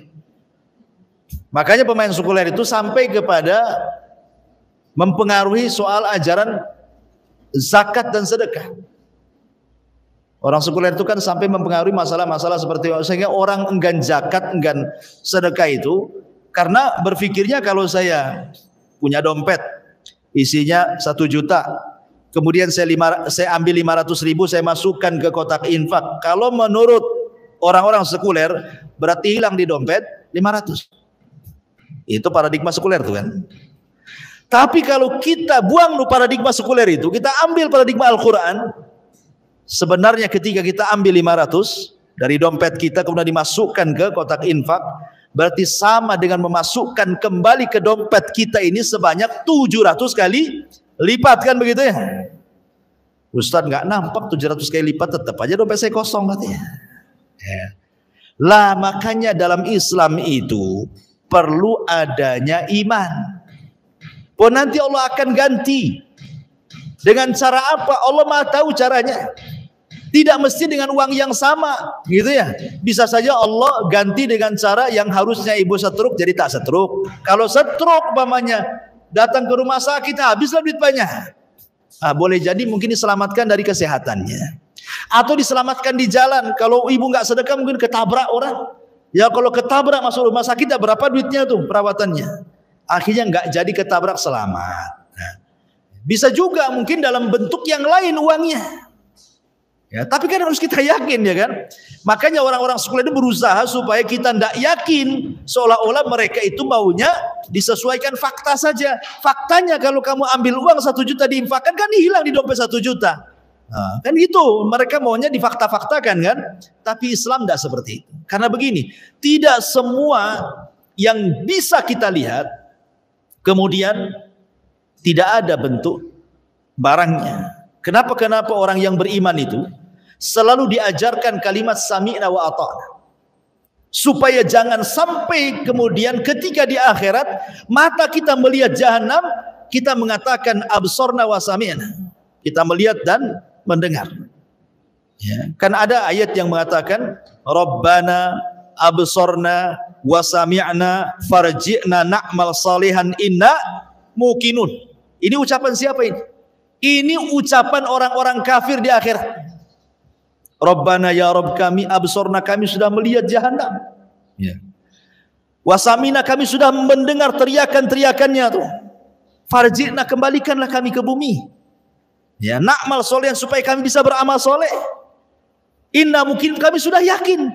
Lah ketika di dunia Anda kenapa nggak yakin?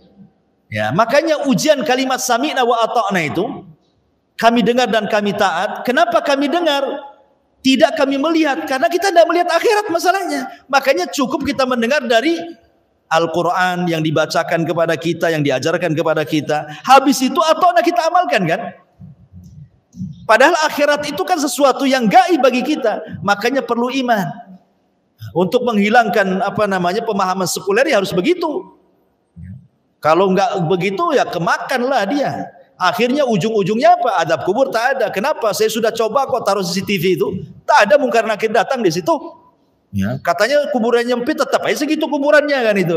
Dia mau menyamakan perkara gaib dengan perkara nyata. Nah, itulah sekuler seperti itu.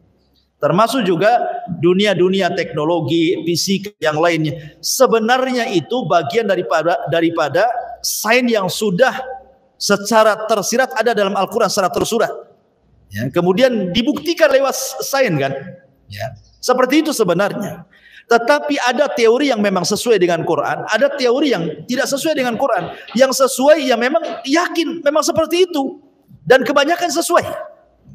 Dibandingkan yang tidak sesuainya, kebanyakan sesuai. Contoh umpamanya Nabi SAW mengatakan bahwa manusia itu punya 360 persendian. Itu hadis Nabi. Di zaman itu belum ada dokter yang mau ngitung sendi-sendi orang itu setiap belahan-belahan kan. Nah sekarang betul-betul dihitung tuh sama dokter. Ternyata sama, memang 360 persendian kan. Dan Nabi itu kapan ngitungnya? Dan zaman dulu belum ada alat-alat kan. Tapi umat Islam itu tidak mesti keimanan harus terbukti dengan sains. Itu yang harus jadi catatan. Mau Barat neliti nggak neliti, saya beriman. Ketika orang Jepang meneliti ini air, kemudian dibacakan Quran, kemudian memadatkan molekul dan bisa menjadikan detoks penyakit. Jepang, walaupun kau tak meneliti, kita yakin itu obat, selesai. Nah gitu maksudnya. Ya. Wallahu a'lam.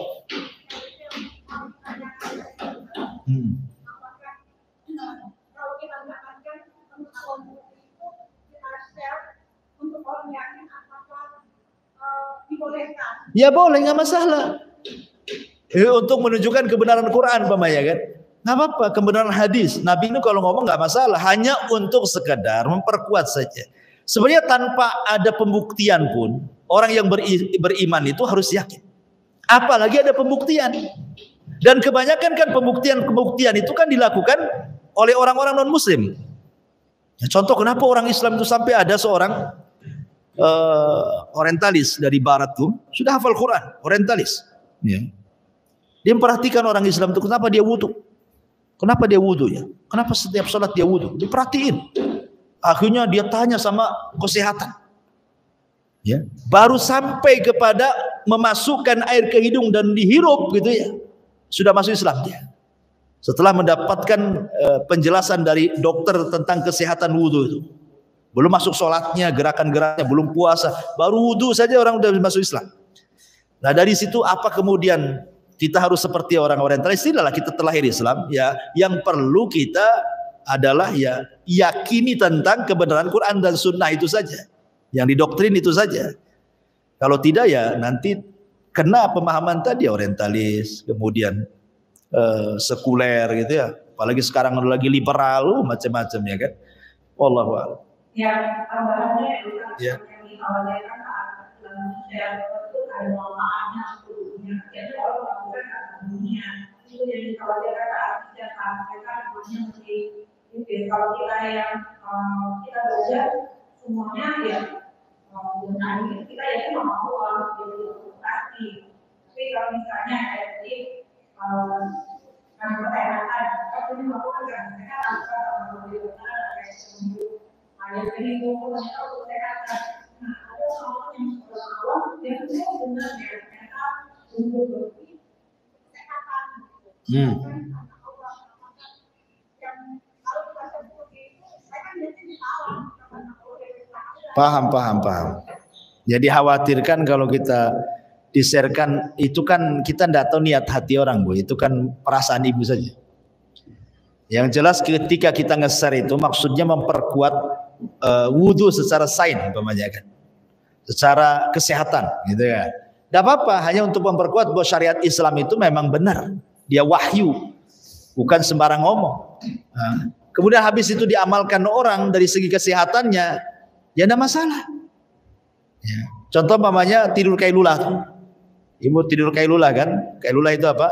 Tidur sebelum duhur. Nah, ibu kalau sebelum duhur kira-kira 5 menit, 10 menit ibu rebahan. Itu namanya kailulah namanya. Tidak harus ibu ngorok, tidak. Ya, yang penting rebahan lah. Apa namanya? Selip-selip chicken apa namanya itu? Ya pokoknya ya tidur rebahan gitu saja ya. Dia sekitar 5 sampai 10 menit lah sebelum duhur. Mungkin kalau di kantor bisa di meja sambil gini. Pokoknya itu kailulah itu. Walaupun barat tidak meneliti, tetap kita katakan itu sunnah dan ada unsur kesehatannya. Apalagi kemudian diteliti barat bahwa orang yang kailulah setiap hari itu jauh dari stroke, jauh terserang jantung katanya kan. Kita tidak peduli fatwa-fatwa. Ketika Rasul mengatakan kilu fa inna syaitan la yakil, tidurlah siang karena setan tak pernah tidur siang, berarti tidur siangnya kita menyelisih tidurnya setan kan gitu ya. Pasti ada manfaatnya. Nah gitu maksudnya ya. Ditambah-tambah kemudian ibu kasih keterangan, buktinya orang barat meneliti dan benar, berarti kan membenarkan apa yang disabdakan Nabi. Kemudian ada orang yang mengamalkan seperti itu biar gak kena serangan jantung, bukan karena perintah Nabi tetapi banyak karena kesehatan, ya ada masalah kan gitu ya. Umpamanya, apalagi orang kafir gitu, gak ada kaitan dengan Islam. Wallahu a'lam. Iya.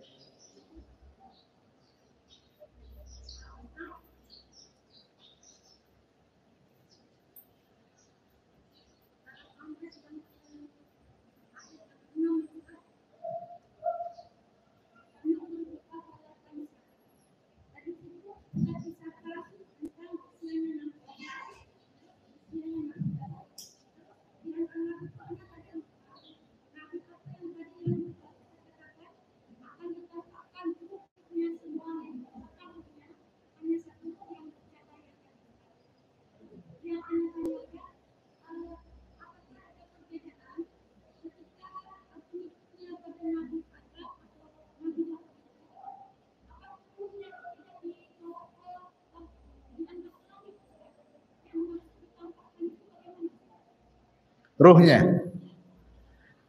Ruh itu ada alamnya sendiri yang disebut dengan alam arwah. Ruh yang dipisahkan cuma satu. Ruhnya Isa bin Maryam. Ya, jadi semua ruh itu ketika diusap sininya, maka keluar semua ruhnya. Apanya?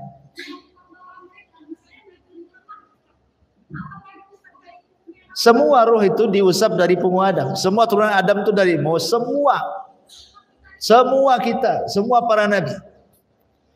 Cuman ada ruh yang diistimewakan, namanya ruh Isa. Dia tidak diletakkan di alam arwah, tapi diletakkan di alam lain. Satu itu saja.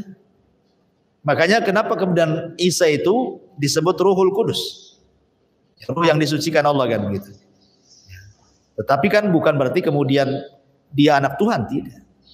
Itu hanya memang Allah Subhanahu wa taala hendak memuliakan saja.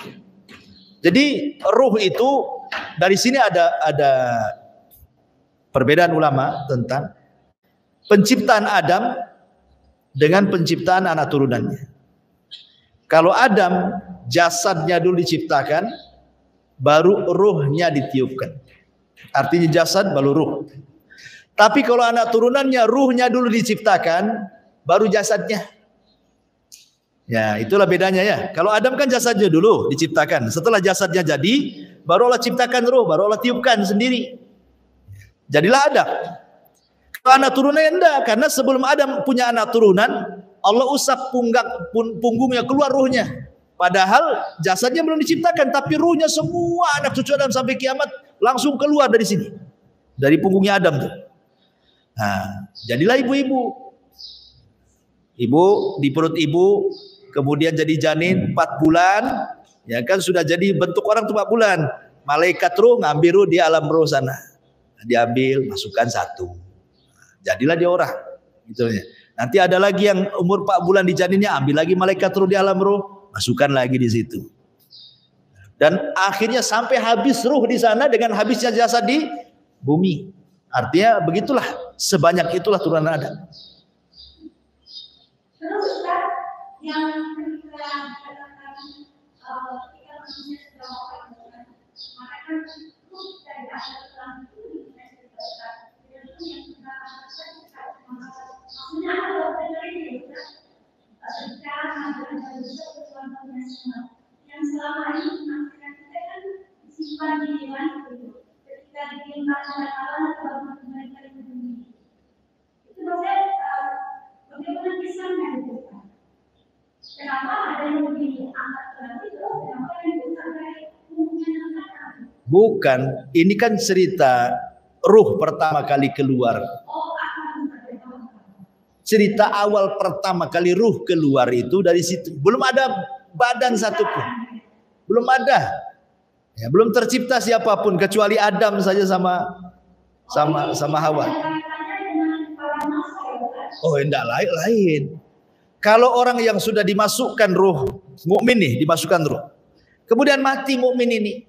Kemana ruhnya? Kalau dia mukmin diletakkan di atas lagi, di iliyin. Ya. Kalau dia kafir diletakkan di bawah di sijin. Sampai kiamat. Ketika kiamat ya maksudnya ya. Ketika kiamat. Tapi kalau sebelum kiamat ya ruh di dalam kuburan semualah diazab. Kalau dia orang yang fasik, yang kafir. Kalau dia orang mukmin ya ruhnya ke surga lah. Umpamanya ini ada orang baik dikubur hari ini. Itu ruhnya ya bolak-balik ke surga dia. Menikmati yang disebut dengan nikmat kubur itu. Tapi ketika terjadi kiamat, tiupan sangkakala gitu ya, yang pertama, maka ruh yang dari bolak-balik ke surga balik lagi ke kuburan. Kemudian melesat ditaruh di iliyin kalau dia orang baik. Kalau ada yang jahat di sijin, baru kemudian dihancurkanlah dunia sehancur-hancurnya kiamat besar. Kemudian datang tiupan sangkakala kedua. Ya kan? Jasad yang tadinya kemudian hancur dibalikin lagi. Kemudian dia ditaruh di permukaan, baru kemudian Allah perintahkan ruh itu untuk melesat ke jasad-jasadnya masing-masing. Dari iliyin turun ke jasadnya ibu kan itu ya, umpamanya. Nanti dari sijin ke orang kafir kan itu enggak tahu. Ya. Oke. Nabi Adam kan sudah diwafatkan, sementara anak keturunan Nabi Muhammad itu kan. Jadi kita bisa semua yang sampai di dalam semua makhluk sudah ada di dunia Nabi Adam. Terus ketika yang menunggu sekarang itu gimana ditempatkan karena tidak ada Adam. Tapi sudah ditempatkan sampai ke anak cucunya Nabi Muhammad. Terus? Di alam ruh. Ada alam ruh namanya. Memang penyimpanan ruh di situ. Namanya alam ruh. Alam arwah. Nah, disitulah alam arwah. Jadi semua ruh ada di situ. Ada alam arwah. Itulah malaikat kalau mau masukkan ruh ambil dulu di alam arwah. Nah, sini kamu, waktunya lahir kamu tuh. Masukkan ke situ. Iya, baik. Warna dalam ada istilah katakan ketika kisah dikatakan Nabi Muhammad SAW. Nabi Muhammad itu orang yang paling memaafkan, yang bisa memaafkan semua orang. Ketika dia ingin berkata sesuatu yang lebih bermanfaat dari itu, Terus ketika kita sebagai umatnya, kita mempunyai sifat yang sebenarnya ingin memaafkan seseorang, tetapi terkadang lama kemudian hati mulai rasa sakit yang tidak inginkan atas sifat seseorang. Kita tidak bisa move on karena kita tidak ingin nggak move on lagi. Iya, itu gimana orang itu memang. Iya, kalau kita ingin mencontoh Nabi Muhammad, dia tentu 100% ya enggak bisa. Dia kan Nabi, kita bukan. Cuman kan bagaimanapun berusaha mencontoh. Berusaha. Kalau kita ingin seperti Nabi, enggak mungkin. Nabi itu wajib sholat malam. Kita jangan lagi sholat malam. Sholat 5 waktu aja, kadang sholat, kadang enggak. Orang awam. Atau kita yang sudah ngaji. Kadang tepat waktu, kadang mundur waktu kan gitu ya. Sholat aja nggak bisa mencontoh kita. Belum puasa, belum yang lain itu. Tapi minimalnya kita berusaha lah mencontoh sebaik mungkin.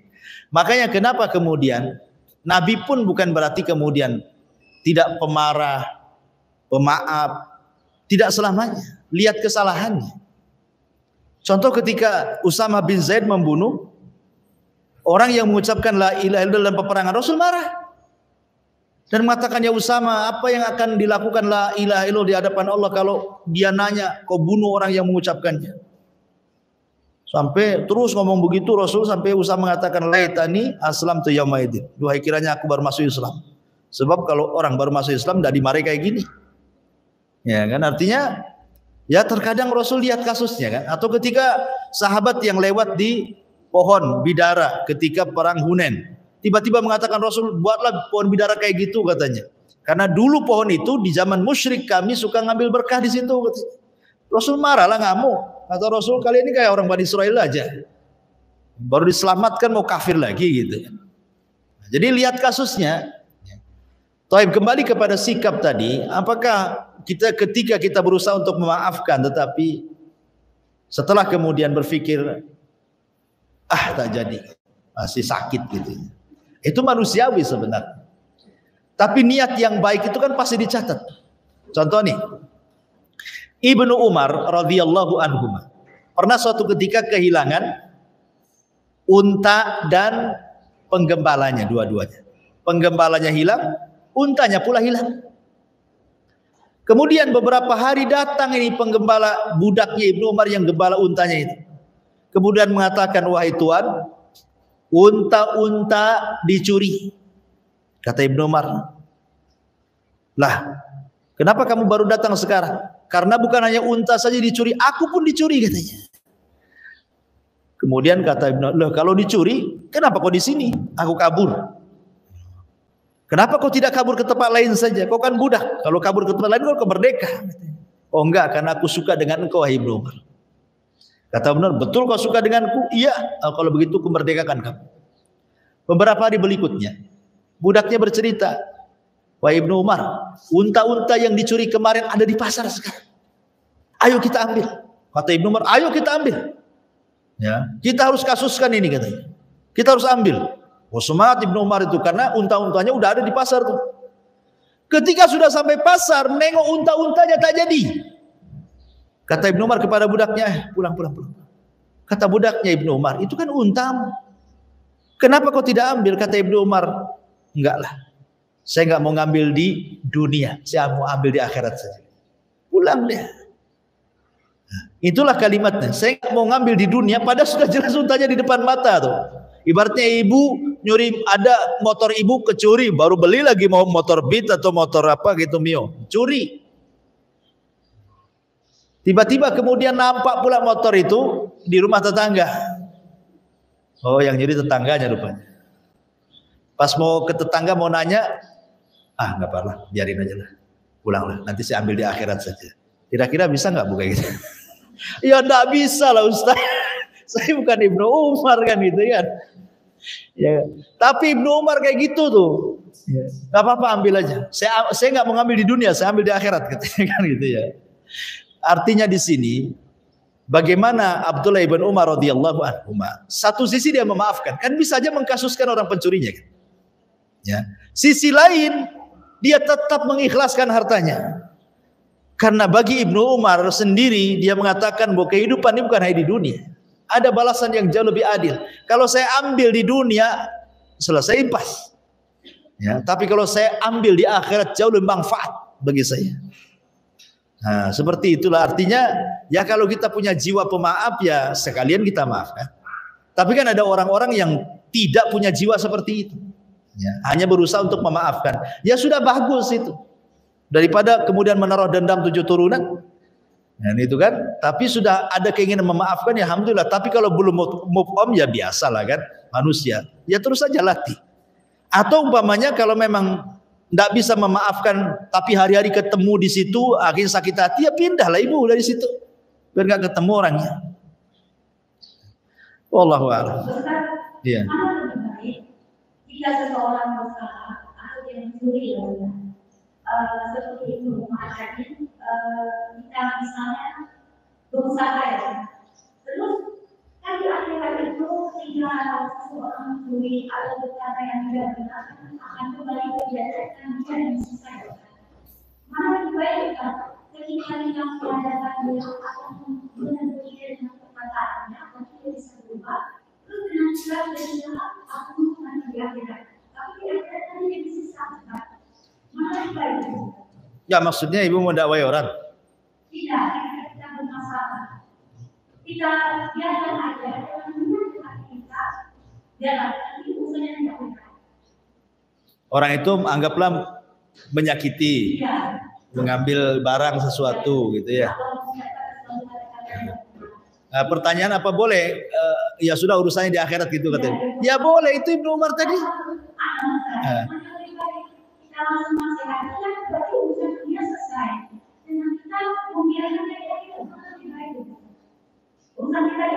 Ya buktinya Ibnu Umar kan dia lebih paham mana yang lebih baik kan. Sebenarnya kan dia bisa saja negor kan. Tapi bagi Ibnu Umar tidak. Sudahlah, tanpa sepengetahuan orang itu, dia mungkin dibiarkan. Mungkin dia sadar nantinya kan. Tapi urusan dia dengan aku di akhirat belum selesai. Dia kan memaafkan kan. Ya sudahlah, nggak apa-apa, silahkan ambil unta saya. Berarti kalau sudah memaafkan, tidak akan menentukan dengan perkataan tunggu usaha kita di akhirat. Ya tetaplah di akhirat itu ada tuntutan, di dunia. Memaafkan itu kan hanya di sebatar di dunia. Kalau hisab kan di akhirat tetap berlaku. Iya. Kenapa tetap berlaku? Karena untuk menegakkan keadilan di situ. Karena memaafkan itu terkadang hanya di lisan. Ya kan? Ada orang datang nih, tolong maafkan saya. Karena segan, ya sudah saya maafkan. Padahal gondok tuh hatinya. Enak aja sudah dolimi saya, datang-datang minta maaf. Karena segan akhir terpaksalah, ya, saya maafkan. Padahal hatinya itu tak memaafkan, lisannya aja kan. Di dunia itu tidak ada yang maksudnya mendapatkan keadilan 100% itu tidak bisa. Nah, makanya kenapa terulang nanti di akhirat? Untuk keadilan 100% sehingga ketika orang masuk surga itu betul-betul tidak ada kedengkian. Ya, sehingga hati surga, penduduk surga itu memang betul-betul satu hati. Ibu saya kira cukup ya, sudah jam 11.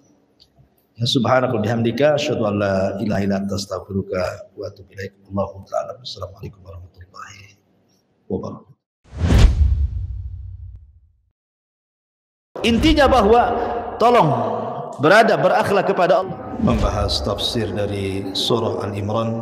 Lahirlah Imam Muslim, Abi Dawud, Tirmidzi, Ibnu Hibban. Jadi ketika Yunus alaihi salatu wassalam terkena undian itu,